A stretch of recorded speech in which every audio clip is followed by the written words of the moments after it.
ride the little train that is rolling down the tracks to the junction. Forget about your cares, it is time to relax at the junction. Lots of curves, you bet, and even more when you get to the junction. Petticoat Junction. There's a little hotel called the Shady Rest at the junction.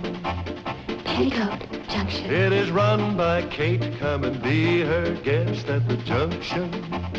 Petticoat Junction. And that's Uncle Joe, he's a moving kind of slow at the junction. Petticoat Junction.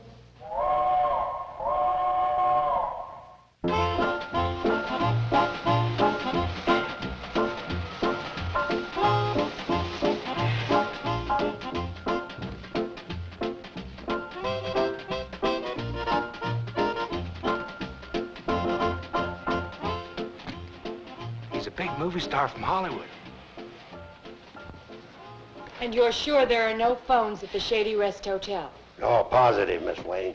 Well, we've got a wall phone in the lobby, but it just gives the place a little class. And it's not connected, just like I wrote you in the letter.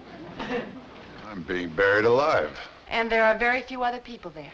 Only time the Shady Rest ever had over 3 guests at one time was when Miss Pritchett gave birth to triplets in the lobby. Are you happy to have found a grave to put me into? Save your throat. Don't worry, you picked the right place for Mr. Haggard to rest in. Shh, please. Not Mr. Haggard, Mr. Jones. I won't let on he's a movie star. Secret's safe with me. I just want to say howdy, Mr. Haggard. Never miss your pictures. Now, this is Floyd Smoot and Charley Pratt. They operate the Hooterville Cannonball. She's his secretary. Secret's just safe with them as it is with me. I shake hands, but I'm a corpse. Just like to say howdy, Mr. Haggard. Have a good time. Thank you. Don't you worry about folks finding out who you are. I'd like to get your autograph for my granddaughter. Just sign it, Mr. Jones. She'll know. My dear lady, Save your throat. And the secret is safe with all these people. Well, I wouldn't have told them if they couldn't be trusted. Mr. Carson, I hope I didn't make a mistake. It's terribly important for Mr. Haggard to have 2 weeks of complete rest and privacy. Miss Wayne, everything I wrote in that letter was gospel. Are you sure? No attractive females? Shucks, no. You think this jacket's all right to be buried in? Mr. Throat, what about your niece, Mrs. Bradley, and her 3 daughters? Who? You mean homely Kate and her 3 ugly ducklings?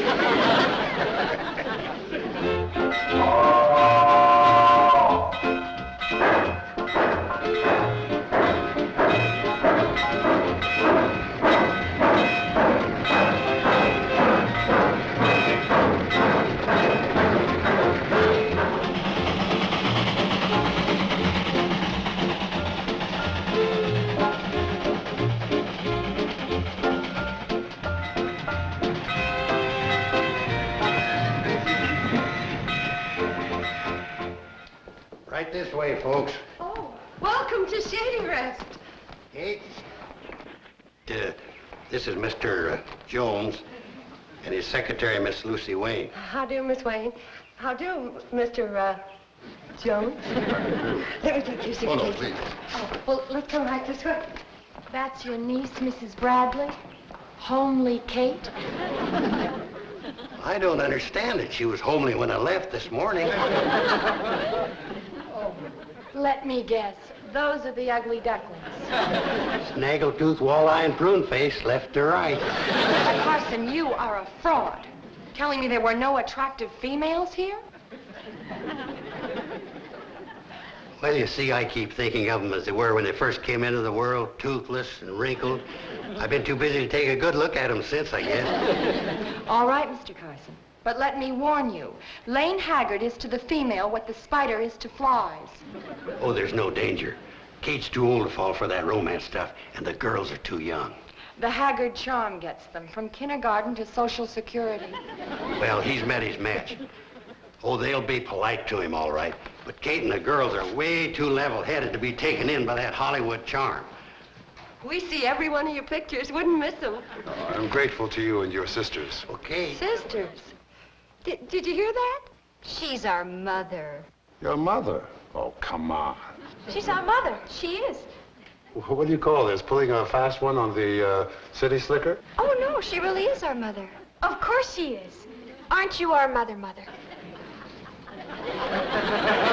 Mother? Did you talk to me, sis? Oh, Mother. Yes, I was a child bride. Out of kindergarten, into the kitchen. Are we going to stand here all day, a spidering and a flying, or is somebody going to show Mr. Jones and his secretary to their rooms? Good job. All bags are gone. I thought Kate and her daughters were so level-headed. Oh, I guarantee you the tilt is temporary. And allow me to remind you, ma'am, nobody loves a wise guy. Come right in, folks. Supper's about on the table. Mr. Jones, you sit right here. Miss Wayne, you sit right over there. I think you met Floyd and Charley on the train. This is Sam Drucker, our general storekeeper, notary public, and town wit. Happy to meet you both. How do you do? Hello. Ugh, I'm starved. Kate don't like first to eat the rolls till the soup is on the table. Hurry up. He's sitting down waiting. Now listen, Miss Wayne asked us to treat him just like any other guest, and that's what we're going to do. Oh, but gee whiz, when he looks at you with those deep brown eyes. Billie Jo, you stop mooning around, you hear me? And you girls stop acting like silly, empty-headed little fools. He's just an ordinary man. And they're not brown, they're smoky gray with specks of green. Come on, Mom. You've been making over him just as much as we have. You sure have. You've been fussing over him like a mother hen. Well, maybe I have. But from now on, he's to be treated like everybody else, as far as Kate Bradley is concerned. No better, no worse than anybody else. Now, let's get the food on the table.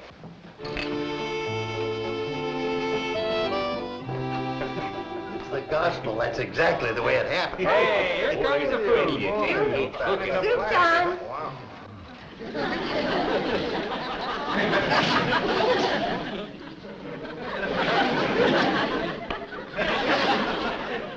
And now our glamorous visitors are going to have to be satisfied with a plain, old, homely country supper. Like us simple folk have to get along on every day.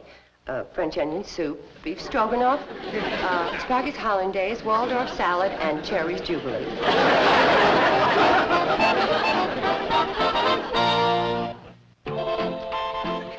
Okay, girls. Now, quiet, ladylike. And control your giggling. Now, come on now, see the movie star shave himself.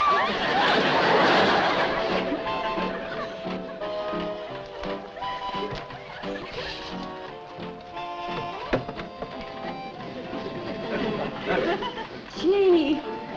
All right, you've had your 15 cents worth. Wowee. Next. Oh, my gosh. Wait a minute. That'll be another nickel ahead, girls. I didn't know he had his shirt off.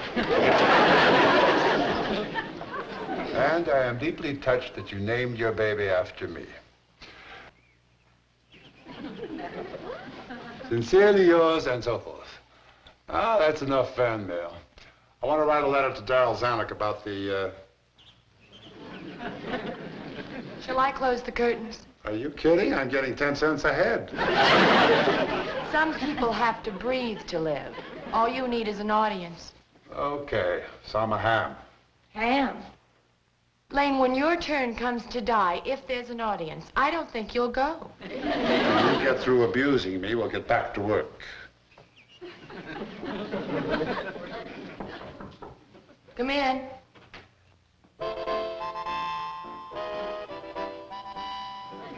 I came to see if you needed towels. Thank you.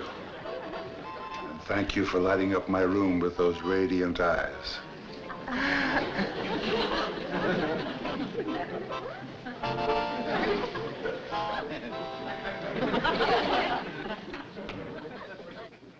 Lighting up the room? Dear Darryl, I'll be in New York on the 23rd. We can talk about that picture in Africa. Come in.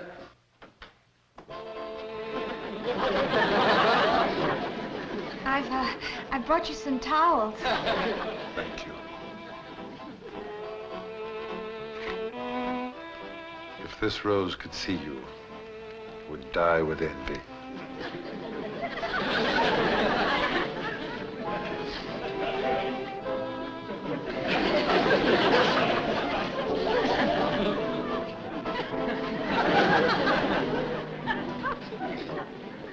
I wish they'd stop bothering me.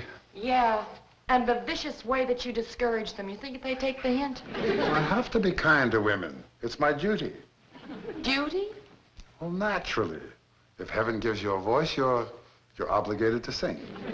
Lane. Heaven gave Leonard Bernstein a talent, too, but he doesn't start conducting every time he sees a musician. I wish I had the nerve to fire you.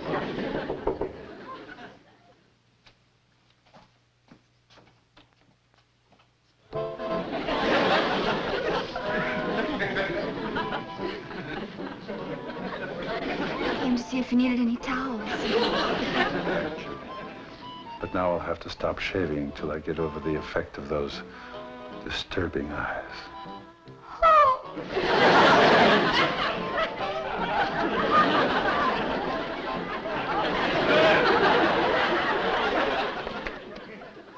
Bobbie Jo? Bobbie? What is it, Mom? Well, you were looking at the Chicago catalog glass. What'd you do with it? I gave it to Billie Jo. Mom, do you think a young girl from a small country town could find happiness as the wife of a Hollywood star? Well, our gal Sunday did fine with an English lord. So I don't see why you... On second thought, a combination like that could only lead to pure misery. Mom, I'm surprised at you. Taking such an old-fashioned attitude. Here's a catalog. I figured you'd be looking for it. What's wrong? You'll never believe this, but your sister, Bobbie Jo, is entertaining romantic ideas about Mr. Haggard. Well, that's the most ridiculous thing I've heard in my whole life. Well, sure glad to see that you think it's foolish. I'm the one he's stuck on. Oh, my goodness. He's stuck on you? Is he ever? Well, did he tell you in so many words? No, but a woman knows these things. Oh, a woman does she? Oh, yes. She feels it right here, with her woman's intuition. You wouldn't understand. Well, of course not. What would us fellows know about that? No, what I meant was you were too... Skip it. Oh, I see.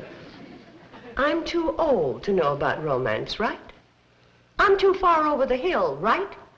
I'm ready for pasture, right? Well, don't just stand there argue with this nonsense. Oh, simmer down. Listen, all I care about is keeping you and your sisters from getting your feelings hurt. Now, men like Lane Haggard sometimes say things to women they don't mean, flirting like.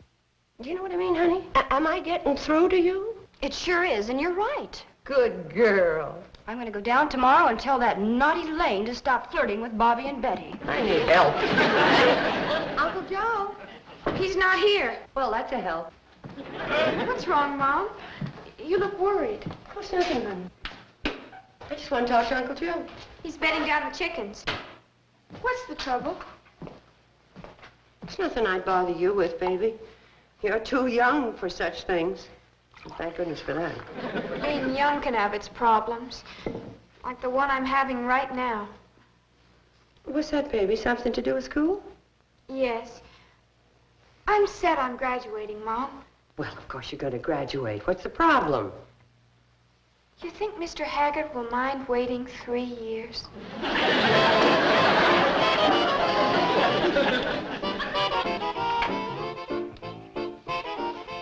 Oh, there you are. What a beautiful morning. Now, what did you want to talk to me about, lovely lady? That's it right there. That sweet-talking way of yours. Mr. Haggard, my daughters are very young. I wish you'd call me Lane, lovely lady. No, sir. Not on your life. No nonsense. This is going to be cold and businesslike. I'm going to call you Mr. Haggard, and you're going to call me lovely lady. I mean, Mrs. Bradley. This sounds very serious. It is. My daughters never had a chance to be around a sophisticated man like you. So they don't understand that it doesn't mean anything when you pour out those honey words. They've been taking you serious, and they're going to get hurt, and I'm not going to stand for it. Mrs. Bradley, I think your daughters are wonderful girls. I wouldn't hurt them for $1 million. I know you don't set out to hurt them. You see, Mrs. Bradley, the trouble is making love to good-looking girls has become a reflex action with me. I do it automatically without thinking. You got to stop it. You're right. That's what I've been telling myself. But as I said, I don't even realize I'm doing it. Do you know what a pleasure it is to be able to talk this way to an intelligent woman who also happens to be one of the loveliest and most devastating creatures I have ever met? No, Mr. Haggard. No. You're doing it again, huh? You got to concentrate real hard. Hi there, Elaine. Now then, let her have it right between the eyes. Go on. Concentrate. Hello, Butch. It's you. I was wondering who that skinny, bow-legged kid was coming up the road. Oh, you naughty boy.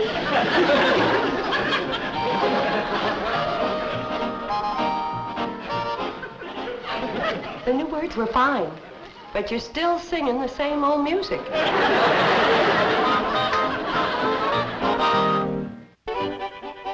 And the girls think he means it. Mrs. Bradley, Hollywood is full of girls who thought he meant it. Why do you think we're hiding out like this? You don't say. I know of 10 women who expect to marry him, and 18 more who think he's madly in love with them. And all because he simply cannot resist exercising his charm on a pretty face. You know something? What he needs to do is find a nice girl and get married. I know a nice girl who's been trying to sell him that idea for 4 years. Really? What, do you think she'd be good for him? I think I'd be great for him. Oh, you mean you? Me is exactly whom I mean. Well, what do you know? Has he shown any interest? Yeah, well, Lane is the most wedding-shy man I've ever met. The sad part is he admits he loves me, and I know I could make him happy. He's afraid of marriage, huh? The sound of wedding bells, he disappears in a puff of smoke. Well, don't you give up. You're a very sweet young lady, and you'll get him yet. But how? I can't force myself on him. Why not? Listen, if they waited for the sheep to walk into the butcher shop, it'd be a long time between lamb chops. You may be right, but I suppose I have too much pride. Afternoon, Miss Wayne. Hey, could I see you for a minute? I have some work to do in my room. I'll see you later.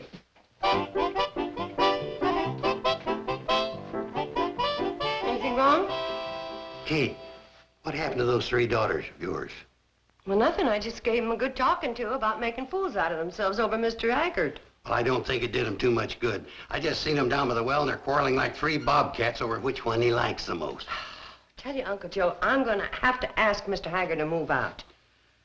The businessman in me gets sick at the thought. I hate to do it, but he's causing more trouble than he's worth. I've got sightseeing excursions arranged for every day next week at a quarter a head. 30 cents with his shirt off. I know he can't help it, but he's a real menace to all single women as long as he's not married. Uncle Joe, I just got a lollapalooza of an idea. There's no money in it. You've got no head for business. But I'm going to need your help. You get hold of Sam Drucker and maybe Floyd and Charley, and you're going to need your shotgun. Sounds like a wedding. It's a general idea. Now, here's what we're going to do.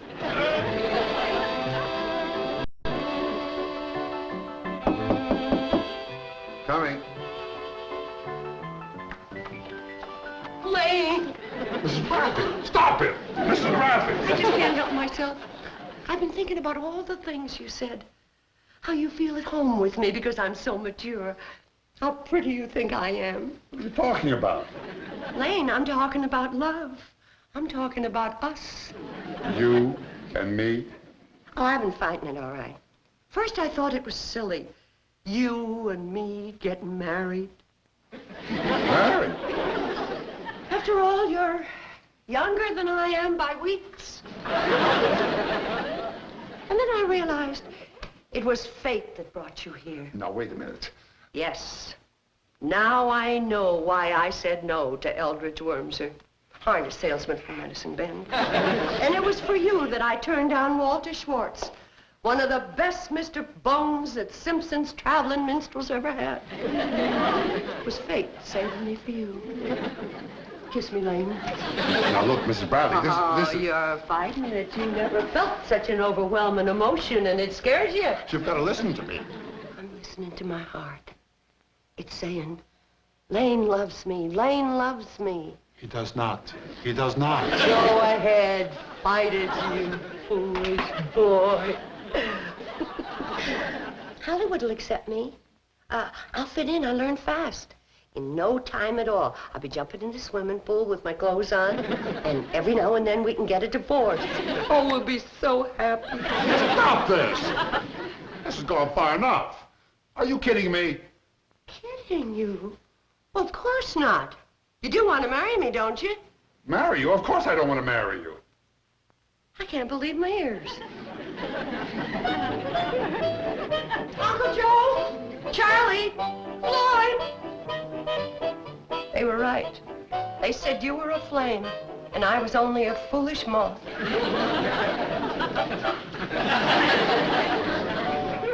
What happened? I flew too close and burned my wings. You foolish moth.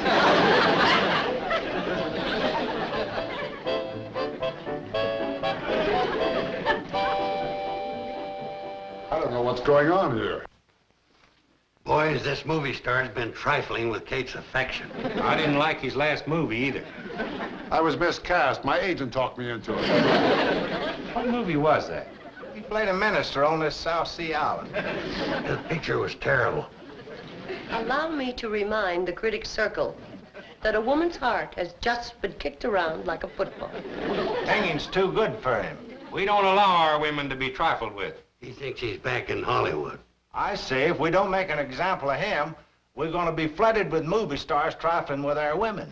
He's right. Now's the time to nip it in the bud. Let's leave it up to the little woman who's been trifled with. Kate, do you want to marry this polecat? Not unless he wants to marry me. I got no pride. Do you want to marry her? Of course not. I'll take him anyway. Charley, Floyd, go get Sam Drucker. Tell him to bring his Justice of the Peace certificate and some cheap rice. Come on. Now, you know as well as I do, you can't make me marry anybody. Why not? Because it's against the law, that's why not. Now, Sam Drucker's the marshal, and he never said anything against shotgun weddings being against the law. Suppose I refuse to go through with it. Well, sure, he could do that. There was that underwear drummer from Charlotte who refused to go through one last April. That's right.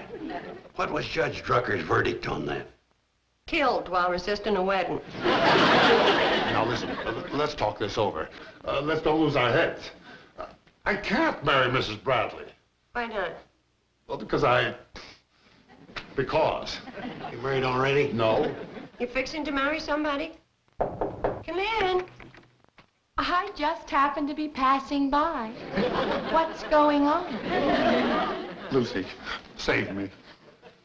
I was just saying, the only way he's going to get out of marrying me is to marry somebody else. Well, he's in quite a spot, isn't he? Lucy, will you marry me? My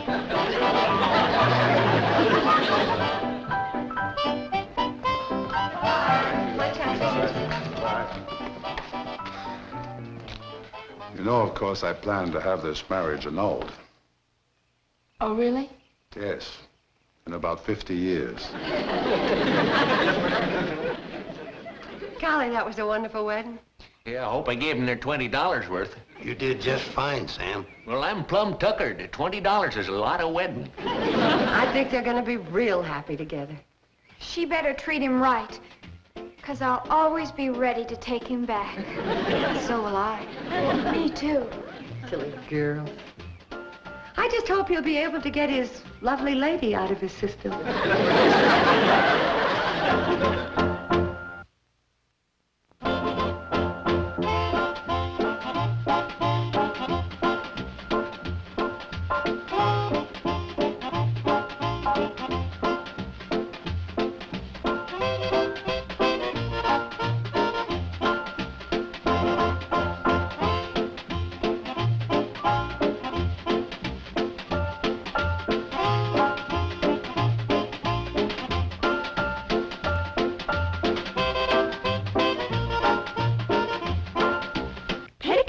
Junction.